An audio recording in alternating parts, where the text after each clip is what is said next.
Magandang araw, Homefesters! Andito naman tayo ngayon sa Kilometer 41 E. del Rosario Street dito sa Pulong Buhangin, Santa Maria, Bulacan. At nasa aking likuran ay ang Norsagaray, Santa Maria Bypass Road. Tumbok po ito dire-diretso ng Santa Maria Bypass. So, dito po mismo dumadaan ang mga bus from Caloocan, Monumento, and Divisoria. At bababa ka na po kayo dito mismo sa kanto na ito. Dito, pinakakanto. Ganito naman ang itsura niya. Let's go! Sabay tayong maglakad.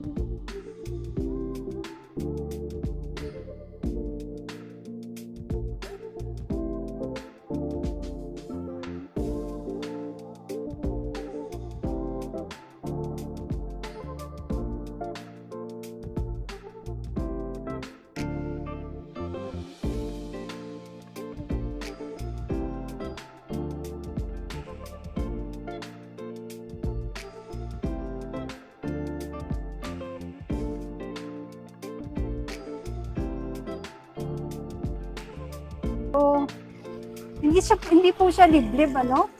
Dahil may mga nakatira na rin po talaga dito sa area.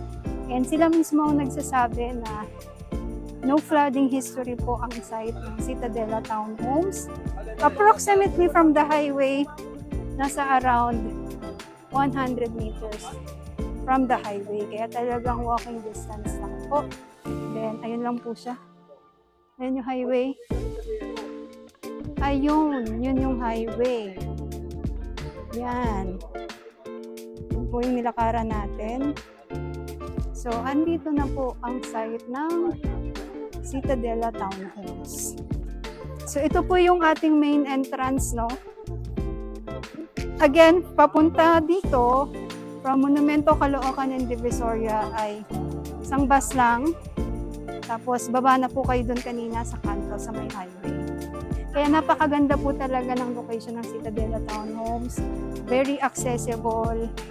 At malapit sa lahat. Actually, the reason din kung bakit nagkakaroon ng bottleneck, heavy ng flow ng traffic sa Pulong Buhangin is sign din kasi yun ng development. Sige lang po, ma'am. Hello po.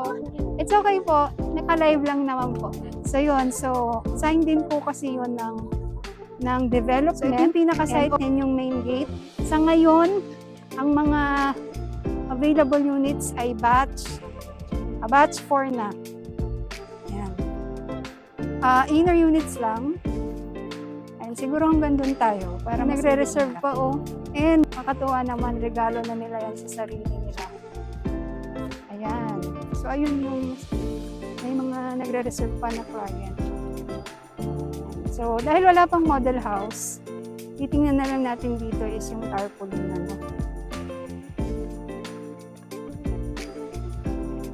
Okay, tapos ipakita ko lang din muna ito kasi hanggang dito po yun. Nakikita niyo yung mga truck doon, tsaka lupa, hanggang doon po yun. So, kung mapapansin niyo po, slopey po ang terrain ng lupa. So, hindi na siya pinatag talaga. Maganda rin po yung slopey terrain para meron siyang mga design. May pababa, pataas. So, maganda rin po. May area na overlooking, may area naman na... Pero don't worry, dun sa mga mababang area naman is no history naman po ng site flooding dito.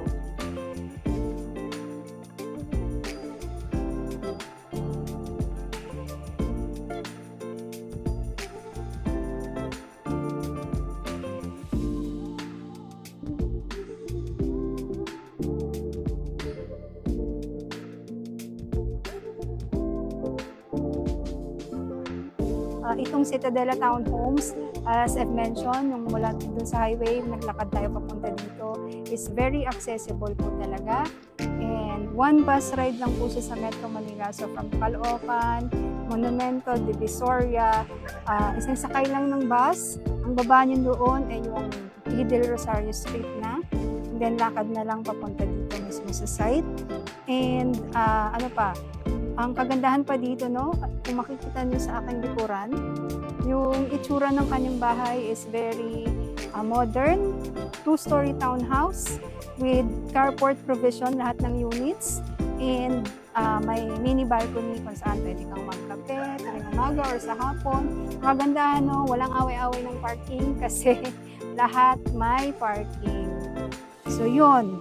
So bukod po sa very accessible from and to Metro Manila, no site flooding history. So, mismong mga nakatira dyan sa labas ng subdivision is nagsasabi sila na hindi pa ito binabaha. As a matter of fact, ang Pulong Buhangin kasi ay ang pinakamataas na lugar sa area ng Santa Maria. So, how much nga ba ang monthly down payment? Ang monthly down payment po is 8,900 plus lang monthly payment. Ito na po ang pinakamababang monthly down payment ng townhouse with carport dito sa Santa Maria. And for Pag-ibig financing naman po, after ng 2 years na down payment na tig 8,900 plus, ay 10,000 plus naman po monthly for 30 years na loan term. Ito pala, yung mga financing natin. Ayan, yung mga financing natin. May Pag-ibig financing and may in-house financing. So, alam nyo ba dito sa Borland, no, sila yung developer na pwedeng mag-in-house financing ang parent or any first degree relative, first degree consanguinity.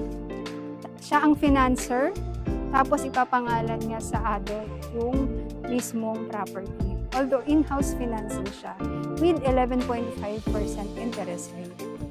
And then, yung mga yari naman ng bahay, pinakita ni Carmela kanina yung 2-story townhouse with parking provision and balcony area. Pakita naman natin itong house features. So, dito siguro banda kasi natatakpan yung TH52. So, may dalawang klase. Townhouse 52 and Townhouse 68. Same lang naman yung layout except sa sukat. So, si Townhouse 68 ay mas malaki ang kanyang floor area, 68 square meters, and ang kanyang lot area naman ay 60 square meters. And may CR na din sa taas, ang Townhouse 68, at meron din sa baba. So, total of 2 toilet and bath. Whereas si Townhouse 52 naman, isa lang ang kanyang CR or toilet and bath, sa baba lamang po. So, ang kanya namang floor area ay 52 square meters at ang lot area naman ay 50 square meters. So, ano nga ba yung mga available na units? Sa Townhouse 52 po, few units na lang pong available. Lahat po ay inner units. And sa Townhouse 68 inner units din po. Sa Townhouse 52 po, once na naubos na po or konti na lang natira sa batch 4, i-open na po ang batch 5. Yun yung last batch ng Townhouse 52 dito sa Citadela Townhome. So sa mga clients namin nag-aabang ng end and corner, babalitaan namin kayo, update po namin kayo kung tayo ay mayroong corner o kaya ay end. So, i-message po namin kayo, direct message po namin kayo sa mga magpapaabang pa. Message nyo po kami dito sa aming TikTok account. By the way, required income, basic salary is at least 29,000. So basic lang po, hindi kasama ang allowances. Lang po muna sa ngayon ng ating live dito sa site. At least nakita nyo yung site ng Citadela Townhomes.